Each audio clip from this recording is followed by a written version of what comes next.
2 Chronicles, chapter 18. Micaiah prophesies against Ahab. Now Jehoshaphat had great wealth and honor, and he allied himself with Ahab by marriage. Some years later he went down to visit Ahab in Samaria. Ahab slaughtered many sheep and cattle for him, and the people with him, and urged him to attack Ramoth Gilead.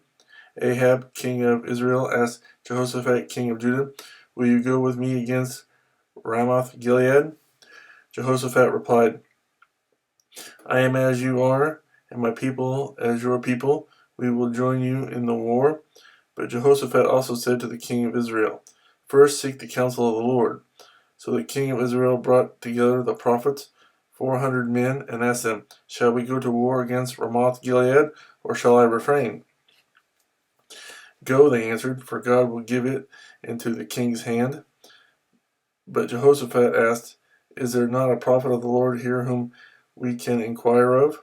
The king of Israel answered Jehoshaphat, "There is still one man through whom we can inquire of the Lord, but I hate him because he never prophesies anything good about me, but always bad. He is Micaiah, son of Imlah." "The king should not say that," Jehoshaphat replied. So the king of Israel called one of his officials and said, "Bring Micaiah, son of Imlah, at once."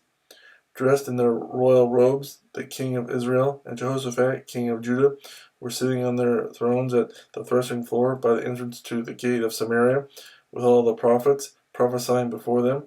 Now Zedekiah, son of Kenah, had made iron horns, and he declared, "This is what the Lord says.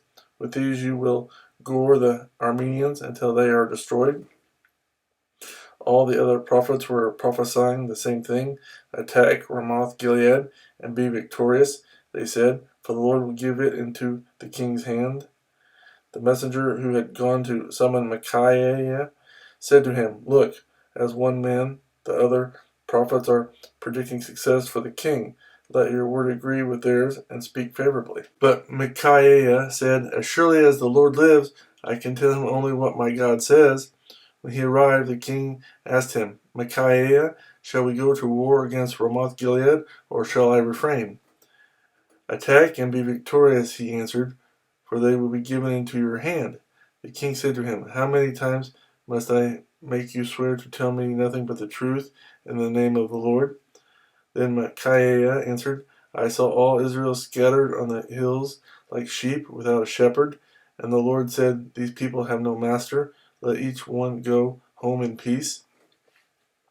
The king of Israel said to Jehoshaphat, "Didn't I tell you that he never prophesies anything good about me, but only bad?" Micaiah continued, "Therefore hear the word of the Lord. I saw the Lord sitting on his throne, and with all the host of heaven standing on his right and on his left.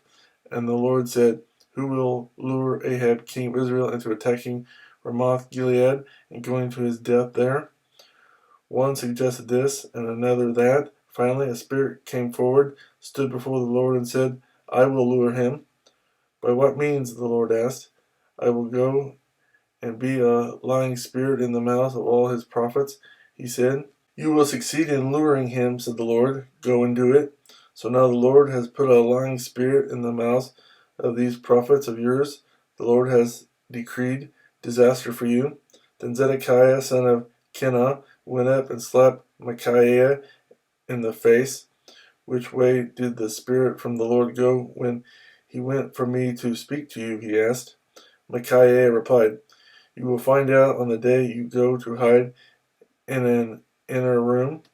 The king of Israel then ordered, "Take Micaiah and send him back to Amon, the ruler of the city, and to Joash, the king's son, and say, 'This is what the king says.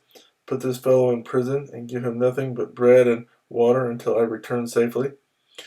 Micaiah declared, "If you ever return safely, the Lord has not spoken through me." Then he added, "Mark my words, all you people." Ahab killed at Ramoth Gilead.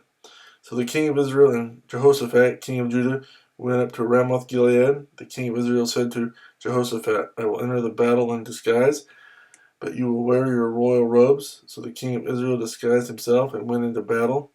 Now the king of Aram had ordered his chariot commanders Do not fight with anyone, small or great, except the king of Israel.